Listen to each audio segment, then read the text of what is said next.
Baik, Assalamualaikum warahmatullahi wabarakatuh. Perkenalkan, kami dari kelompok 7 dan saya yang mewakili Hilya Zelina Alfadia sebagai moderator, serta anggota kelompok 7 yang terdiri dari Dea Putri Ananda, Fahria Nashwa, Muhammad Fadio dan Ali, Muhammad Hafiz Mufaddol, Rameza Ilya Askan, dan yang terakhir ada Tasha Resnita. Penelitian ini berjudul Dampak Pergaulan Remaja sebagai Hal yang Dapat Dimanfaatkan.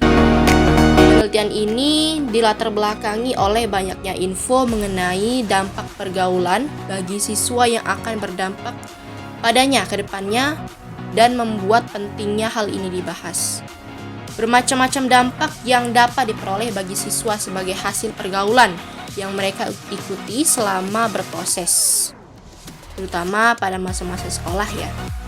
Pergaulan akan mengacu pada tujuan yang akan mereka tempuh sebagai pengaruh masa depan. Melihat maraknya pergaulan yang negatif dan berdampak fatal bagi siswa seperti seks bebas, tawuran antar pelajar, perundungan, dan sebagainya. Adapun rumusan masalah yang berupa 3 pertanyaan yang akan dibahas pada presentasi yang berupa video kali ini. Yang pertama ada apa saja sih dampak pergaulan antar siswa. Kemudian yang kedua ada pertanyaan mengenai seberapa besar pengaruh pergaulan untuk bekal masa depan. Yang ketiga, bagaimana memilih pergaulan yang positif agar bermanfaat untuk kedepannya ya, terutama bagi para remaja atau para siswa. Tujuan penelitian yang kami bahas ini dilakukan untuk memperoleh informasi mengenai dampak pergaulan siswa untuk menopang masa depan sebagai suatu hal yang harus dipertimbangkan bagi mereka ya khususnya. Manfaat penelitian. Penelitian ini bermanfaat untuk memilah antara pergaulan yang positif maupun negatif sehingga siswa dapat berpikir matang sebelum terjun ke pergaulannya. Kajian teori pertama, pengertian pergaulan. 2. Pengertian lingkungan pergaulan. 3. Pergaulan positif dan negatif. Dan 4 adalah kesimpulan. Yang pertama, kajian teorinya yaitu pengertian pergaulan. Pergaulan dalam Kamus Besar Bahasa Indonesia berarti berasal dari kata dasar gaul, yang artinya hidup berteman atau bersahabat. Pergaulan merupakan salah satu cara seorang untuk berinteraksi dengan lingkungannya. Kajian teori. Pengertian pergaulan menurut ahli Daryanto 1997-219. Kata dasar dari pergaulan ialah gaul yang mempunyai makna bercampur dalam kehidupan, berteman dengan akrab. Kajian teori. Pengertian lingkungan pergaulan. Lingkungan pergaulan adalah daerah atau kawasan tempat seseorang itu bergaul atau berbaur dengan sekitarnya sehingga di dalamnya terjadi interaksi yang akan mempengaruhi pribadi seseorang baik secara langsung maupun tidak langsung. Lingkungan pergaulan tempat berkembangan berperilaku terhadap kebiasaan yang ada di lingkungan. Lingkungan pergaulan yang kurang baik akan berpengaruh pada perkembangan jiwa seseorang. Hal-hal yang tidak baik yang diterimanya dalam interaksi menjadi hal yang biasa baginya. Lingkungan dan pergaulan yang tidak baik dapat mempengaruhi seseorang untuk melanggar norma-norma yang ada di dalam masyarakat. Pergaulan positif. Pergaulan harus dipilah agar sesuai dengan norma dan manfaat agar tidak menimbulkan efek buruk. Ada beberapa hal yang bisa dilakukan sebagai siswa untuk mendukung pergaulan positif. Di antaranya, 1. Aktif dalam kegiatan keagamaan. 2. Aktif dalam kegiatan olahraga. 3. Membentuk kelompok belajar bersama. 4. Bertanggung jawab dalam melakukan suatu hal. 5. Berpikir bijaksana dalam bertindak. Pergaulan negatif. Selain pergaulan positif, tentunya kita para siswa menganalisis hal-hal yang merujuk pada hal-hal negatif pada pergaulan. Ada beberapa hal umum yang dapat menjadi pemicu pergaulan yang negatif, terutama di sekolah.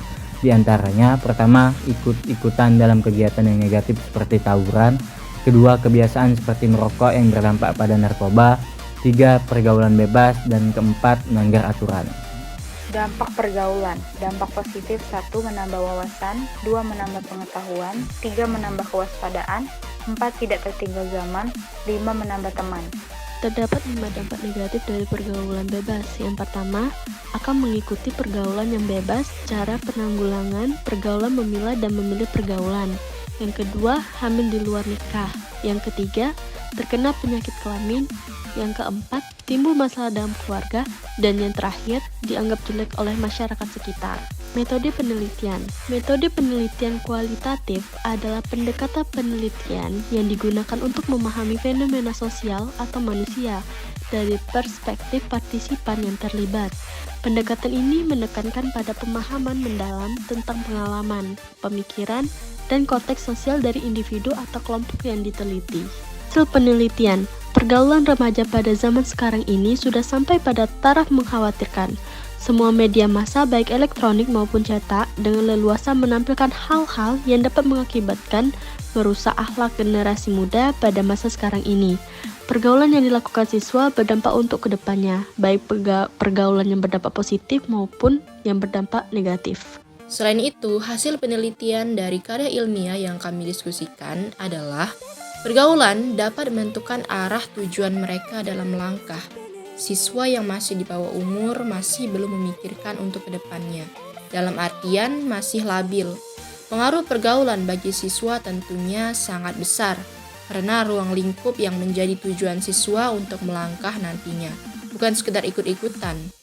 Untuk memilih pergaulan yang positif, tentunya siswa harus menganalisis mengenai keuntungan yang ia dapatkan dalam pergaulan yang mereka ikuti. Terakhir, simpulan dan saran dari kami. Simpulannya, memilih pergaulan sangatlah penting karena akan berpengaruh cara berpikir siswa untuk masa depan dan tentang bagaimana cara siswa melangkah untuk kedepannya. Saran dari kami, siswa yang masih labil tentunya harus terus diberikan bimbingan agar dapat memilah pergaulan yang positif maupun yang negatif. Peran pihak sekolah, orang tua, teman, dan iman yang kuat sangat diperlukan sebagai dukungan bagi siswa atau pelajar dalam memilih pergaulan. Baik, sampai di sini saja pembahasan kami kali ini mengenai karya ilmiah yang telah kami diskusikan. Dan jika ada yang ingin ditanyakan, kami persilakan untuk mengisi kolom komentar di bawah ya. Kami akhiri dengan wassalamualaikum warahmatullahi wabarakatuh.